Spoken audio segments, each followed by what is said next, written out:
Yes, मैं deposits पढ़ा रहा था आपको, ठीक है, मतलब पढ़ाने वाला हूँ। We have to start the new chapter, ठीक है। एक बार टिक कर लेते हैं क्या क्या हो गया हमारा, ठीक है। लेट्स सी क्या क्या हुआ है। एक मिनट में मेरी ब्राइटनेस बढ़ा देता हूँ, ठीक है।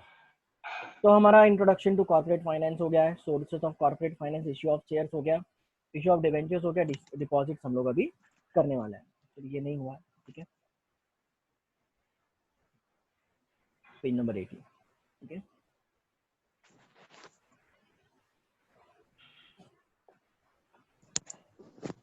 यस, ठीक है। तो क्या लगता है आपको डिपॉजिट्स क्या होगा? कुछ तो एक्सेप्शंस होंगे, ठीक है। याद है कि तुम लोगों को मैंने डिपॉजिट्स का डेफिनेशन बताया था, लोन करने को बोला था हमने आप लोगों को डेफिनेशन, कि भैया देखो डिपॉजिट ये तो होता है, लेकिन यहाँ पे निगेटिव डेफिनेशन दी हुई है डिपॉजिट्स की। डिपॉजिट्स की क्या दी हुई है? निगेटिव डेफिनेशन दी हुई है। ओके स्मिथ, तूने मुझे डिबेंचर की टेस्ट सेंड करी क्या? सेंड की क्या नहीं तूने सर। डिबेंचर की टेस्ट? क्यों नहीं की? सर आते ही वेकेशन में। आधी सॉल्व है तो पूरी कब करेगा? सर टाइम खत्म हो गया था। अरे टाइम खत्म हो गया था तो उतनी सेंड कर जितनी तूने लिखी है टेस्ट। ठीक है सर। तो अभी सपोज तू एग्जाम में बैठा हुआ है, ठीक है। एग्जाम में अगर तू बैठा हुआ है तो पेपर अगर कंप्लीट नहीं हुआ तो तू घर पे लेके जाएगा कि तेरा आंसर शीट? नहीं सर। तो फिर देगा ना, जो सुपरवाइजर होगा उसको पेपर तो देगा कि नहीं? हाँ तो फिर हाँ। यस, डिपॉजिट देख रहे हैं हम लोग, ठीक है, कि डिपॉजिट क्या होता है। अभी डिपॉजिट वर्ड हम लोगों ने कहाँ कहाँ पे देखा है? सर हम लोगों ने बैंक में डिपॉजिट वर्ड देखा है, कि एक बैंक होता है, ठीक है। बैंक में हम लोग जाते हैं, ठीक है। बैंक में हमारा हमारा जो पैसा होता है, ठीक है, हमारा पैसा हम लोग बैंक में डिपॉजिट करवाते हैं, ठीक है, कि हमारा पैसा हम लोग बैंक में डिपॉजिट करवाते हैं। और डिपॉजिट कैसे करते हैं सर? बैंक में हम लोग एक पेइन स्लिप भरते हैं, ठीक है, पेइन भरते हैं, डिपॉजिट स्लिप भी बोलते हैं जिसको, ठीक है। उसमें हम लोगों को पर्टिकुलर्स वगैरह लिखने होते हैं। तो वो डिपॉजिट होता है सर बैंक के लिए, कि बैंक हमारे से डिपॉजिट लेती है, तो ये बैंक के ऊपर एक लायबिलिटी हो गई कि हम लोगों को डिपॉजिट वापस भी देना है, ठीक है। बैंक की ये क्या है? लायबिलिटी है, और हमारे लिए ये क्या है? एसेट है। एक का एसेट, दूसरे का लायबिलिटी। बैंक इसी इसी फंडामेंटल बेसिस पे ही काम करती है ना, कि भैया देखो तुम्हारा एसेट होगा, हमारी लायबिलिटी होगी। हमारी लायबिलिटी क्यों होगी? क्योंकि हम लोगों को देना है, ठीक है। हम लोगों को क्या करना है? आपको फ्यूचर में उसको ब्याज के साथ में, मतलब इंटरेस्ट के साथ में आपको पैसा देना है। आया समझ में? तो इसके लिए ही क्या हाँ करते हैं? डिपॉजिट्स रखते हैं बैंक में, करेक्ट। डिपॉजिट रखने के अलावा भी इन्वेस्टमेंट ऑप्शंस अवेलेबल है ना हमारे पास। हम लोग स्टॉक्स खरीद सकते हैं, म्यूचुअल फंड्स में इन्वेस्ट कर सकते हैं, ठीक है, डिबेंचर्स में इन्वेस्ट कर सकते हैं, प्रेफरेंस शेयर्स में इन्वेस्ट कर सकते हैं। बहुत सारे इन्वेस्टमेंट के क्या है हमारे पास? ऑप्शंस अवेलेबल है। आया समझ में? और deposit is one of the option amongst them, ठीक है। तो यहाँ पे हम लोगों ने डिपॉजिट को सुना हुआ है, लेकिन अभी ये बैंक का डिपॉजिट अलग चीज है, ठीक है। लेकिन बैंक का डिपॉजिट ही अलग चीज है, अब कंपनी का डिपॉजिट ये एक अलग चीज है। ओके, कंपनी के लिए डिपॉजिट ये कुछ अलग मायने रखता है। तो वो क्या मायने रखता है वो देखते हैं हम लोग, ठीक है। इसने कंटिन्यू रीड कर इंट्रोडक्शन से। पहले ये रीड कर हम लोग क्या क्या पढ़ने वाले हैं इस चैप्टर में। हाँ।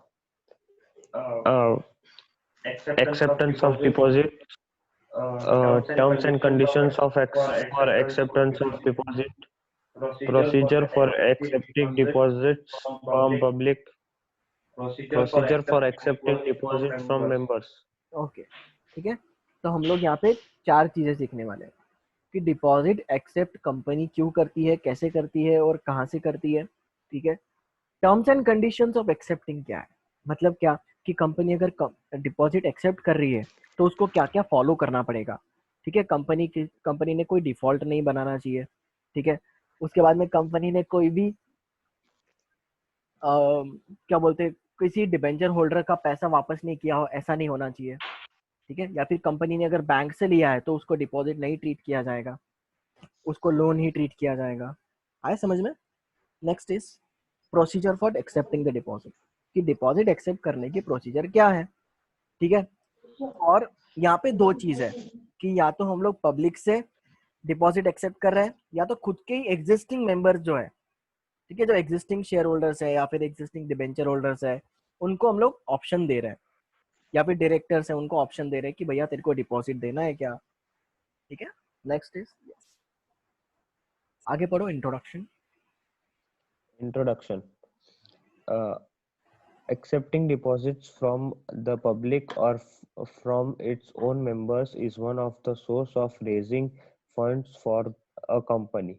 It is cheaper and raise funds through deposits. Underline करो, Moreover, अंडरलाइन करो, it is so cheaper to raise the funds through deposits. हम लोगों को ज्यादा कुछ करना नहीं पड़ता डिपॉजिट जब रेज करते। Next. there is no dilution of control as it is a type of short-term loan taken by the company. However, accepting deposits can be a risky option by a company in case it defaults in repaying the deposits. Meaning and definition of public deposit was discussed in chapter 2. In this chapter, we will learn which companies can collect deposits, the terms and conditions to be fulfilled by, and the procedure to collect deposits from members and public. ठीक है, इन्होंने यही बोला है कि deposits क्या होते हैं, मीनिंग वगैरह क्या होता है, हम लोगों ने चैप्टर 2 में देख लिया था। लेकिन अभी हम क्या देखेंगे कि पब्लिक और मेंबर से डिपॉजिट्स हम लोग जब एक्सेप्ट करते हैं तो उस एक्सेप्टेंस का जो प्रोविजन है या फिर जो प्रोसीजर है, ठीक है, वो प्रोसीजर क्या होगा। अगर हम एज अ कंपनी सेक्रेटरी है तो हम लोगों का काम क्या होगा, हम अगर डायरेक्टर है तो हमारा काम क्या होगा। ठीक है, रेजोल्यूशन कौन सा पास करना है, मीटिंग कौन सी कंडक्ट करनी है। ठीक है, और क्या क्या क्राइटेरियाज फुलफिल करने हैं, आरओसी को कितने वक्त कितने टाइम में हम लोगों को रिटर्न्स फाइल करने हैं, ये सारी की सारी चीजें आ जाती है। ठीक है, डाइल्यूशन का मतलब क्या होता है पता है क्या। डाइल्यूशन का मतलब ये होता है कि हम लोग डाइल्यूट नहीं कर रहे। ठीक है, there is no dilution of control, मतलब कंट्रोल सिर्फ थोड़े ही लोगों के हाथ में रह रहा है। ठीक है, डिपॉजिट हम लोग जब एक्सेप्ट करते हैं तभी। कुछ पूछ रहे थे क्या प्रणव। हाँ सर, हाँ डिपॉजिट्स ओन मेंबर से भी रेज कर सकते हैं। हाँ, फिर रेज कर सकते हैं ना, रेज कर सकते हैं मेंबर से हम लोग, और उस लेकिन पर फिर उनको इंटरेस्ट मिलेगा। हाँ वही। देखो, डिविडेंड सिर्फ और सिर्फ शेयर होल्डर्स को ही मिलता है। ठीक है, बाकी सबको इंटरेस्ट मिलता है। आया समझ में। हाँ हाँ सर। हाँ, नाउ एक्सेप्टेंस ऑफ डिपॉजिट्स।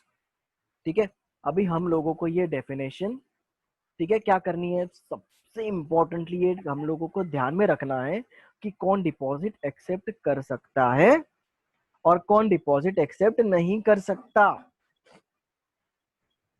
आया समझ में। ठीक है, तो सुनो अभी। ठीक है, देखो डेफिनेशन को पहले अच्छे से ध्यान दो कि क्या बोला गया है डेफिनेशन में। Acceptance of deposits, all companies, all the companies accepting deposits except. ठीक है, ऐसी सारी कंपनीज जो डिपॉजिट एक्सेप्ट कर रही है, लेकिन कुछ कंपनीज है जिनको एक्सेप्शन में डालना है। ठीक है, जो वो बैंकिंग कंपनी है, जो नॉन बैंकिंग फाइनेंशियल कॉर्पोरेशन है, दैट मीन्स एनबीएफसी है, एक हाउसिंग फाइनेंस कंपनी है, या फिर ऐसी कोई कंपनी जिसको सेंट्रल गवर्नमेंट ने मना किया है, मतलब एक्सेप्शन में रखा है, सेंट्रल गवर्नमेंट ने जिसको एक्सेप्शन में रखा है। ये ऐसी चार कंपनीज, ठीक है, क्या कर सकती है, डिपॉजिट्स को एक्सेप्ट कर सकती है, लेकिन ये डिपॉजिट्स इनके लिए अलग मायने रखेंगे और सारी कंपनीज के लिए अलग मायने रखेंगे। आया समझ में? ठीक है।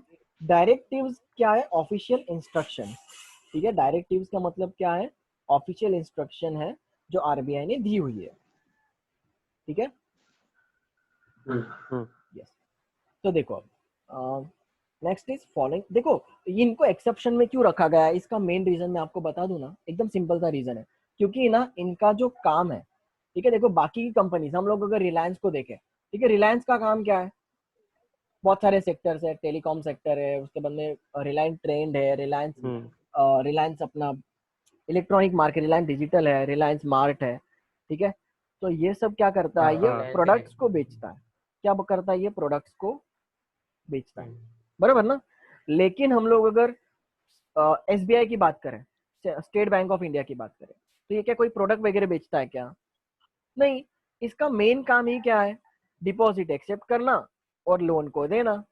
एक से डिपॉजिट को एक्सेप्ट करो, दूसरों को लोन दे दो, यही काम करता है ना एसबीआई। तो इसके सर्विस लिए प्रोवाइडर। नहीं, सर्विस प्रोवाइडर की बात नहीं करेंगे हम लोग। डॉक्टर भी सर्विस प्रोवाइड करता है, फिर क्या उसको हम लोग बोलेंगे कि डिपॉजिट एक्सेप्ट करना? नहीं।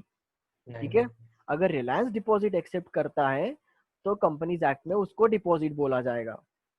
ठीक है, लेकिन अगर सपोज कोई एसबीआई का डिपॉजिट एक्सेप्ट करता है तो उसको डिपॉजिट नहीं बोला जाएगा। आ रहा है समझ में? Because SBI is also a company, Yes Bank is also a company. So इन्होंने बोला है कि banking company, NBFC, housing finance company, जैसे कि India Bulls housing finance company है, अगर वो डिपॉजिट एक्सेप्ट करती है फिर भी वो डिपॉजिट नहीं माना जाएगा, लेकिन फिर भी वो कंपनी तो है ना, स्टिल डिपॉजिट नहीं माना जाएगा। क्यों? इसी की वजह से, क्योंकि उनका डिपॉजिट काम ही उनका क्या है कि डिपॉजिट को एक्सेप्ट करना और लोन को ग्रांट्स करना। आया बच्चों समझ में कि क्या डिपॉजिट है क्या नहीं है? ओके। उसके बाद में ये चार्ट देखो, following chart shows which companies can collect the deposit from members and from public. ठीक है, सबसे पहला होमवर्क ये लिख लो कि all companies can accept deposits except ये कंपनीज। ठीक है, ये चारों कंपनीज। और ये चार्ट को भी होमवर्क में ले लो। होमवर्क मतलब क्या? हम लोगों को थियरी लिखना है ये चैप्टर का, इसके लिए बता रहा हूँ क्या क्या लिखना है तुम लोगों को। ठीक है, लिखा होमवर्क? हाँ। ठीक है, अब देखो यहाँ पे ध्यान दो। The following chart shows which company can collect the deposit from members and public. ठीक है, कि भैया ऐसी कौन सी कंपनीज है जो अपने मेंबर से डिपॉजिट कलेक्ट कर सकती है और अपने पब्लिक से डिपॉजिट कलेक्ट कर सकती है, ऐसी कौन सी कंपनीज है? ठीक है, प्राइवेट कंपनी सिर्फ और सिर्फ अपने मेंबर से ही डिपॉजिट कलेक्ट कर सकती है, वो पब्लिक से डिपॉजिट कलेक्ट कर सकती है क्या? नहीं। ठीक है, public company other than eligible company. अभी एलिजिबल कंपनी कौन होगी? ये वाली। ठीक है, सो पब्लिक कंपनी क्या कर सकती है? मेंबर से भी डिपॉजिट क्या कर सकती है?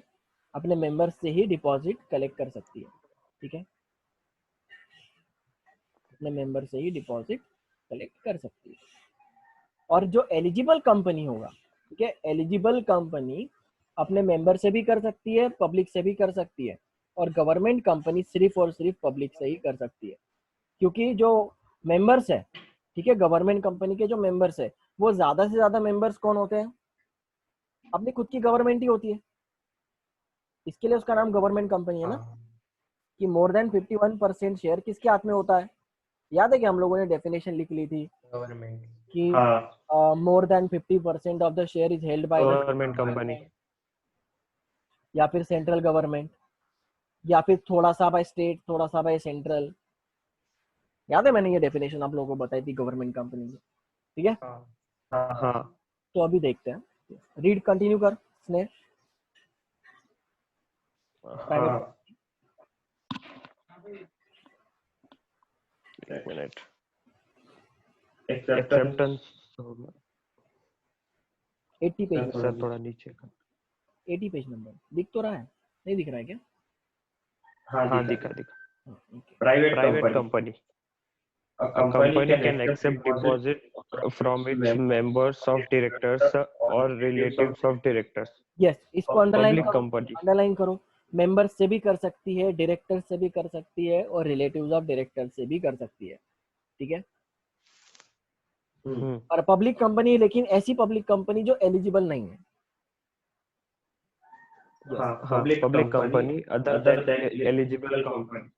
This This company company can can accept accept deposits deposits from from members members or or directors. directors. ठीक है, सिर्फ जो पब्लिक कंपनी है जो एलिजिबल नहीं है।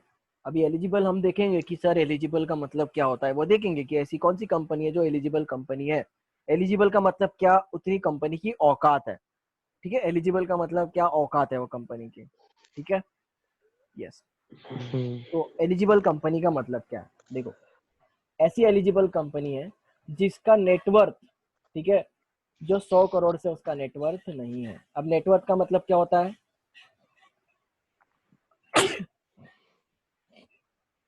कंपनी के एसेट्स, ठीक है। नेटवर्थ का मतलब क्या होता है, कंपनी के एसेट्स। सर पर एलिजिबिलिटी के लिए उनको डिपॉजिट्स तो चाहिए ही ना। जरूरी थोड़ी ना डिपॉजिट चाहिए, बाकी का सोर्स ऑफ फाइनेंस भी तो है। शेयर्स भी रेज कर सकती है, डिबेंचर भी रेज कर सकती है ना एलिजिबल बनने के लिए। अभी ऑब्वियसली रिलायंस कंपनी हम लोगों को दिखता ही है ना, उनका मार्केट कैप इतना है कि वो एलिजिबल कंपनी होगा। टीसीएस है, टीसीएस भी एलिजिबल कंपनी होगा। बिरलाज है, बिरलाज भी एलिजिबल कंपनी होगा। बजाज है, विप्रो है, इन्फोसिस है। इनके पास तो एटलीस्ट इतना तो पैसा होगा ही ना, 100 करोड़ तो उनके पास ऐसे ही पड़े होंगे रिजर्व्स में, क्योंकि वो लाख करोड़ की कंपनी है। लाख करोड़ समझ रहे हो क्या तुम लोग, 14 लाख करोड़ की कंपनी है रिलायंस, तो वो तो एलिजिबल कंपनी होगी। लेकिन अगर हम लोग छोटी कंपनी की बात कर ले, छोटी कंपनी ले लो, छोटी सी कंपनी जुबिलिएंट फूड्स, ठीक है, या फिर ऐसी भी कोई भी एक छोटी सी एफएमसीजी कंपनी है, पराग मिल्क प्रोडक्ट्स, ठीक है, उसका 100 करोड़ का टर्नओवर नहीं है। सिंपल सी बात है, तो वो एलिजिबल कंपनी नहीं हुई। आया समझ में? हाँ सर। तो एलिजिबल कंपनी होने के लिए क्या चाहिए, कम से कम, नॉट लेस देन बोला है मतलब क्या, मिनिमम, वहां पे लिख दो नॉट लेस देन का मतलब क्या है, मिनिमम 100 करोड़ का उनका नेटवर्थ होना चाहिए, ठीक है। और उनकी जो टर्नओवर है, और टर्नओवर लिखो सेल्स, टर्नओवर का मतलब क्या होता है, सेल्स,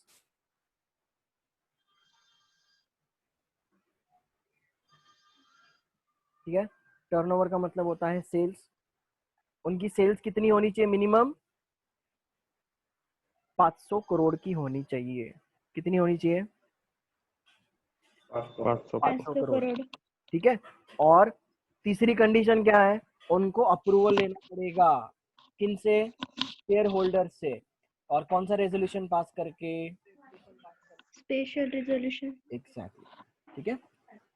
समझ में आया? नेटवर्थ क्या है, total paid up capital plus free reserve plus securities premium, ठीक है, माइनस करो उसमें से लॉसेस माइनस करो, डेफर्ड एक्सपेंसेस माइनस करो, और मिसलेनियस एक्सपेंसेस माइनस करो, ठीक है। ये होता है नेटवर्थ। और टर्नओवर का मतलब क्या होता है, income from sales for a particular period. मैं अगर बोलूं कि 2020-21 का नेटवर्क टर्नओवर कितना है, इसका मतलब क्या, मुझे सेल्स देखनी होंगी। क्या देखनी होंगी, सेल्स देखनी होंगी, ठीक है। तो क्या तीन कंडीशन है, कि पहले तो उसका नेटवर्थ कम से कम 100 करोड़ का होना चाहिए, ठीक है। दूसरी कंडीशन क्या थी, उसका जो टर्नओवर है, सेल्स नहीं लिखना है, टर्नओवर लिखना है, कि टर्नओवर कितना है, 500 करोड़ का है मिनिमम, ठीक है। तीसरी कंडीशन क्या थी, शेयर होल्डर का अप्रूवल लेना है। चौथी कंडीशन क्या थी, शेयर होल्डर का अप्रूवल लेके स्पेशल रेजोल्यूशन पास करना है, ठीक है। और स्पेशल रेजोल्यूशन कौन सी मीटिंग में, एक्स्ट्राऑर्डिनरी जनरल मीटिंग में लेना है। आया समझ में? ओके। अब क्या है कि terms and condition for acceptance of deposits, ठीक है। ऐसे क्या टर्म्स एंड कंडीशन है जो डिपॉजिट एक्सेप्ट करेंगे, ठीक है। Private company, amount of deposit, पहले टर्म्स एंड कंडीशन क्या है, अमाउंट ऑफ डिपॉजिट, ठीक है। तो प्राइवेट कंपनी में डिपॉजिट्स कितने एक्सेप्ट कर सकती है, 100% of its aggregate paid up share capital and free reserves, ठीक है। फॉर एग्जाम्पल कोई भी एक प्राइवेट कंपनी है, let's take an example XYZ PVT LTD, ठीक है। PVT LTD का मतलब क्या होता है? प्राइवेट लिमिटेड, बराबर। ये प्राइवेट कंपनी है, इसका जो शेयर कैपिटल है, कौन सा share capital? Paid up share capital और फ्री रिजर्व्स मिला के 100 करोड़ का पेड अप शेयर कैपिटल है, ठीक है, और फ्री रिजर्व्स है 20 करोड़ के, ठीक है, 20 करोड़ के फ्री रिजर्व्स है, तो टोटल इसका कितना हो गया? 120 करोड़ का, बराबर ना।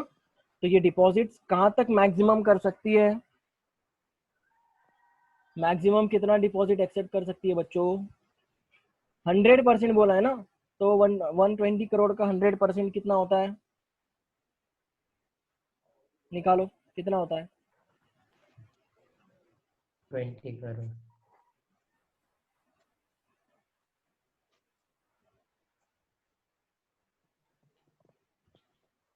अरे मुझे एक बात बताओ, अगर आपको 100 में से 100 मार्क्स मिले तो आपको कितने परसेंट आए? 100%। 100. बोल रहा हूँ ना मैं कि 120 करोड़ का अगर उनका paid up share capital plus free reserve है तो उसका 100% कितना हुआ? 120 करोड़। तो वो डिपॉजिट भी कितने एक्सेप्ट कर सकते हैं? 120 करोड़ के 120 डिपॉजिट एक्सेप्ट 120 कर सकते हैं, crore. ठीक है। तो वो 100% इम्पोर्टेंट है, ठीक है, कि प्राइवेट कंपनी 100% ही कर सकता है, ठीक है, उससे ज्यादा नहीं कर सकता। तुम बोलोगे 120%, 150% ऐसा नहीं कर सकता, या फिर ना ही उससे कम, ठीक है। कितना कर सकता है? मैक्सिमम 100%। हाँ, कंपनी को अगर 50% करना है, मतलब 120 करोड़ का 60 करोड़ के डिपॉजिट एक्सेप्ट करने, तो कर सकती है, उसकी मर्जी के ऊपर है, लेकिन 100% से ज्यादा नहीं जाना चाहिए। आया समझ में? हाँ। Next is public company. लेकिन कौन सी पब्लिक कंपनी? अदर देन जो एलिजिबल। कौन सी है? अदर देन एलिजिबल, जो एलिजिबल नहीं है। और एलिजिबल क्या है? 100 करोड़ का पेड अप शेयर कैपिटल होना चाहिए, उसके बाद में मैक्सिमम 500 करोड़ का टर्नओवर होना चाहिए, तीसरी कंडीशन उसको शेयर होल्डर का अप्रूवल होना चाहिए, चौथी कंडीशन स्पेशल रेजोल्यूशन पास होना चाहिए, एक्स्ट्रा ऑर्डिनरी जनरल मीटिंग होनी चाहिए। ओके, सो उसको ऐसी पब्लिक कंपनी जो एलिजिबल नहीं है उसको कितना मैक्सिमम करना है deposit? 25%. 25% of aggregate paid up share capital और फ्री रिजर्व, ठीक है। अभी हम लोगों ने ये प्राइवेट कंपनी ले ली, ठीक है। अब हम लोग पब्लिक कंपनी का एग्जांपल लेते हैं, ठीक है। एक कोई भी पब्लिक कंपनी है, ठीक है। Let's take an example Reliance company limited. Reliance ये पब्लिक कंपनी है, प्राइवेट है क्या? नहीं। हाँ कौन सी नहीं कंपनी है? पब्लिक है। क्योंकि रिलायंस लिमिटेड है, रिलायंस Public इंडस्ट्रीज लिमिटेड, ऐसा उसका नाम है, ठीक है, RIIL, रिलायंस इंडस्ट्रीज लिमिटेड। तो जो ये पब्लिक कंपनी है, ठीक है। एक्चुअली ये एलिजिबल कंपनी भी है, ठीक है। सो मैं इसको एग्जांपल में नहीं लेता हूँ क्योंकि एलिजिबल में लेंगे इसको, ठीक है। मैं ना फिर कोई और कंपनी का नाम ले लेता हूँ जो एलिजिबल नहीं है। ओके, मैं पराग मिल्क फूड्स का ले लेता हूँ, ठीक है। एलिजिबल नहीं है, ठीक है, लिमिटेड है ये क्योंकि पब्लिक कंपनी है। सो उसका जो पेड अप शेयर कैपिटल था, ठीक है, वो था 80 करोड़ का, ठीक है। कितना था वो? 80 करोड़ का। और उसके जो रिजर्व्स थे वो थे 10 करोड़ के। कितने थे? 10 करोड़। तो टोटल इसका कितना हो गया? 90 करोड़, ठीक है। तो 90 करोड़ का आप 25% निकालो, कितना होता है? 25% 90 करोड़ का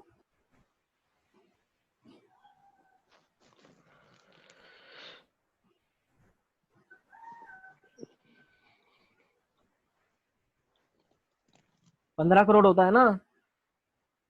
कितना होता है? हाँ, 15 हाँ करोड़। हाँ, सच में हाँ।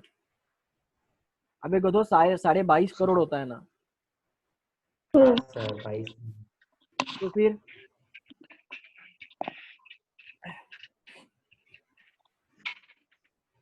होता है ना 22.5 करोड़। Oh. तो डिपॉजिट्स कितने एक्सेप्ट कर पाएगा ये सी कंपनी? ये वाली कंपनी कितना?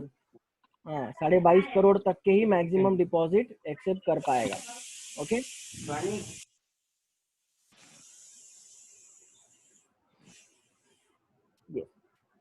ठीक है, तो आया समझ में, कितना है मैक्सिमम 25% तक का ही डिपॉजिट वो एक्सेप्ट कर पाएंगे। ओके, अब एलिजिबल कंपनी के लिए क्या प्रोविजन है, ठीक है, this will be last topic for today. मैं आपको होमवर्क बोलूंगा फिर क्या क्या लिखना है, ठीक है, और होमवर्क मुझे सेंड करना है, जिसने होमवर्क सेंड नहीं किया वो खुद ही क्लास को आने का नहीं, ठीक है।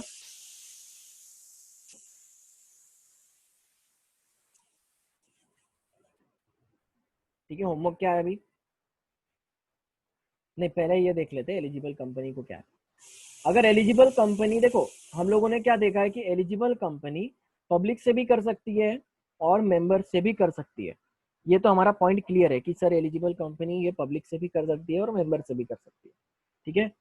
तो सर कितना कर सकती है, अब देखो एलिजिबल कंपनी तो ऑब्वियसली रिलायंस जैसी कंपनी का एग्जांपल लेते हैं, ठीक है, जिसका paid up share capital 1 lakh crore का है। मैं एग्जांपल ले रहा हूँ सिर्फ, 1 लाख करोड़ का उनका क्या है पेड अप शेयर कैपिटल है, और रिजर्व है ना 1 लाख करोड़ के, रिजर्व कितने हैं और 1 लाख करोड़ के, तो टोटल होगा इसका कितना 2 लाख करोड़ का, इनका दोनों का टोटल हो गया, ठीक है। अब तो देखते हैं कि cannot accept the fresh deposit if the amount of such deposit together with the previous deposit except 10% of aggregate। अब देखो रिलायंस कंपनी ने कुछ डिपॉजिट्स पहले ही एक्सेप्ट कर रहे होंगे, ठीक है। Let's take an example, Reliance company ने ऑलरेडी 20,000 करोड़ के, ठीक है, 20,000 करोड़ के डिपॉजिट्स एक्सेप्ट कर लिए होंगे। कितने करोड़ के, 20,000 करोड़ के डिपॉजिट्स उन्होंने एक्सेप्ट कर लिए होंगे भैया, ठीक है। सो 2 लाख करोड़ का 10% कितना होता है, निकालो, 2 लाख का 10%, 20,000, ठीक है, 20,000। 20,000 करोड़ होता है, बराबर। तो 20,000 हाँ। करोड़ के डिपॉजिट्स ऑलरेडी उन्होंने एक्सेप्ट कर लिए है ना, इससे हाँ। ज्यादा डिपॉजिट एक्सेप्ट कर सकती है क्या अपने मेंबर्स से, नहीं। ऑब्वियसली नहीं।